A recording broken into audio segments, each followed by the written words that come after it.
So we started the club because our daughter was in school and she absolutely loved netball.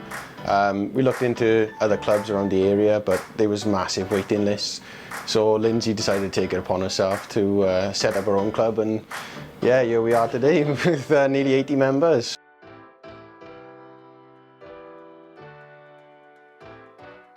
I met with Lindsay and we discussed the process of starting a new club. We went through all different things like governance for the club, and I challenged her then to go away and come up with a committee so that she wasn't doing it by herself. Really quickly we sent some templates over to her, and within a few weeks Lindsay had filled in all the governing documents and Dale Valley Flyers was born.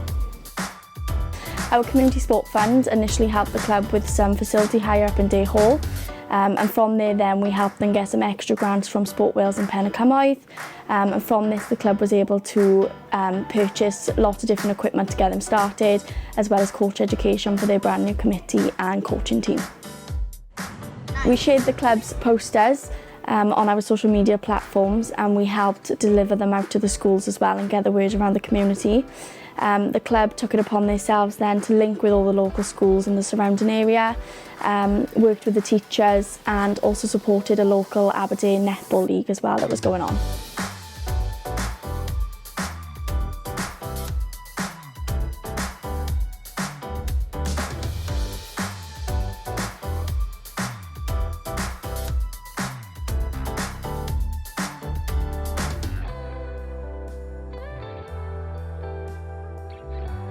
Becoming a volunteer in this club has allowed me to gain qualifications such as umpiring and coaching kids, and it's also helped me through my college course.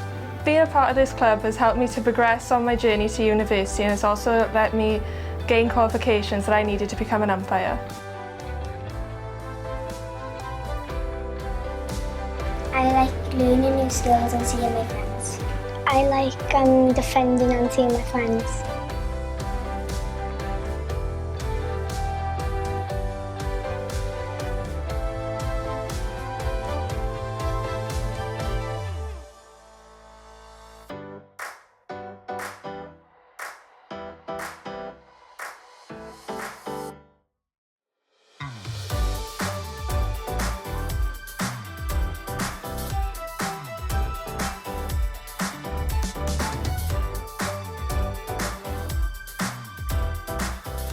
Ultimately our goal is to look at getting into leagues, playing more friendly games, but ultimately getting competitive and yeah, just smashing it in the leagues.